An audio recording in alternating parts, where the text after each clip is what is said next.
اگر وہ نہ چاہتا تو کوئی کسی کو ایذا نہ پہنچتی. اللہ مخلوق کو پیدا کرتا ہے نا، تو کرونا جو جراثیم ہے وہ اللہ کی مخلوق ہے نا کہ نہیں، کیونکہ اس کو کسی نے اور پیدا کیا ہے. خالق تو اللہ ہے نا، اس کے حکم کے بغیر تو پتہ نہیں ہل سکتا. یہ تو مومن کا مسلمان کا ایمان ہونا چاہیے. اعوذ باللہ من الشیطان الرجیم بسم اللہ الرحمن الرحیم وَإِن يَمْسَسْكَ اللَّهُ بِضُرٍّ فَلَا كَاشِفَ لَهُ إِلَّا هُوَ وَإِن يُرِدْكَ بِخَيْرٍ فَلَا رَادَّ لِفَضْلِهِ يُصِيبُ بِهِ مَن يَشَاءُ مِنْ عِبَادِهِ وَهُوَ الْغَفُورُ الرَّحِيمُ. تو اسی طرح بیماری بھی اللہ کی طرف سے، شفا بھی اللہ کی طرف سے، پھر علاج بھی اللہ کا حکم.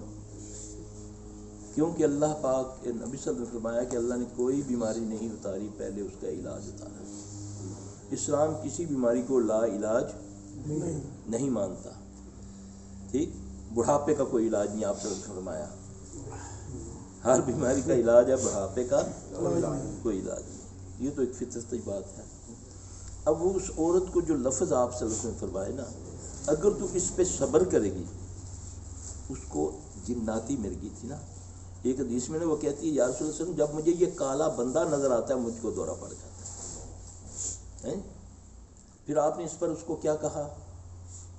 آپ نے فرمایا کہ اگر تو اس پہ صبر کرے گی تو اللہ تجھے جنت دے گا. تو پھر آگے سے وہ عرض کرتی ہے یا رسول اللہ صلی اللہ علیہ وسلم آپ یہ دعا فرما دیں کہ جب مجھ کو دورہ پڑتا ہے تو اللہ میری ستر کو ڈھانپے رکھے. آپ دیکھتے ہیں نا یہاں پر تو ہمارے بیویاں بیچاری کپڑے پھاڑ کے بھاگ جاتی ہیں، جن کو یہ تکلیف ہوتی ہے گھروں میں اپنے کپڑے اتار کے چھتوں پہ چلی جاتی، بازاروں میں چلی جاتی ہیں. اللہ اپنے زمان میں رکھے، اللہ سب کی حیا کو ڈھانپے رکھے. نقطہ یہ ہے کہ اگر کسی ازمائش میں آ گئے ہیں بیماری کی صورت میں تو اس پر صبر ہمیں ضرور کرنا ہے.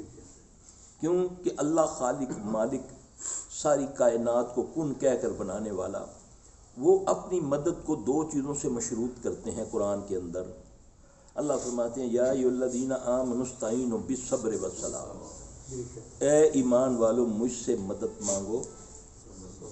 کیا کام کر کے؟ صبر. یہ کون کہہ رہے ہیں؟ اللہ فرما رہے ہیں. تو مجھ میں بے صبری بھی ہے، نماز بھی نہیں ہے. اب میں چاہتا ہوں کوئی شارٹ کٹ، کوئی ایسا بندہ مجھے مل جائے نہ مجھے کچھ کرنا پڑے. سرکار تو اسی کچھ کرو. پھر ایسے سرکاریں اللہ نے بٹھائی ہوئی ہیں، یہ سزا ہے. کوئی قبرستانوں میں گوشت پھنکوا رہا ہے، کوئی ڈانس کروا رہا ہے، کوئی تمالے ڈلوا رہا ہے، کوئی قبروں پہ چادریں چڑھوا رہا ہے. ایسا ہی ہے نا. کوئی دالیں پھینکوا رہا ہے، کوئی گوشت اوپر چھتوں پہ ڈلوا رہا ہے. یہ کون سا علاج ہے؟ یہ کہاں سے آ گئی ہے؟ یہ صدقہ ہے. بہترین صدقہ بھوکے کو کھانا کھلانا. محلے والے بھوکے مر رہے ہیں، 2 من گوشت میں قبرستان میں ڈال رہے ہیں. یہ کون سا علاج ہے؟ یہ پھر اس میں جب ہم اصل کو چھوڑ دیں گے، جو میپ ہے ہمارے پاس جنت میں جانے کا، وہ ہے محمد صلی اللہ علیہ وسلم کا دیا ہوا. اس سے ہٹ کر ہم کسی اور میپ پر چلیں گے تو سب کے سرے پہ، کیونکہ آپ نے فرمایا بیٹھے ہوئے ہیں صحابہ بیٹھے ہوئے ہیں، آپ نے ایک تنکا اٹھایا، آپ نے زمین پر ایک سیدھا خط کھینچا، ایک لائن بنائی، آپ نے فرمایا یہ صراط مستقیم کا راستہ ہے، یہ سیدھا جنت کو جاتا ہے. اب اسی خط کے ساتھ، اسی لائن کے ساتھ آپ نے 3-4 لکیریں اس طرح دائیں بائیں کھینچ کے اس کے ساتھ ملا دی. آپ نے فرمایا گو کہ اسی میں سے نکل رہے ہیں، یہ راستے اسی میں سے نکلیں، لیکن سب کے سروں پر شیطان بیٹھا ہوا ہے. میرا راستہ سیدھا اللہ کے نبی کا راستہ ہے، قرآن اور حدیث صلی اللہ علیہ وسلم. نہ کوئی فرقہ، نہ کوئی اور طریقہ، نہ کوئی سلسلہ. جا کر حدیث پڑھ لو. اب یہاں آپ کو ملے گا. آپ نے فرمایا پانی پیو تو کیسے پیو؟ بسم اللہ کر کے سیدھے ہاتھ سے پیو. بسم اللہ کے بغیر پیو گے کیا ہوگا؟ شیطان بھی ساتھ پیے گا. ایسا ہے نا. کھانا سیدھے ہاتھ سے کھاؤ، دھو کر کھاؤ،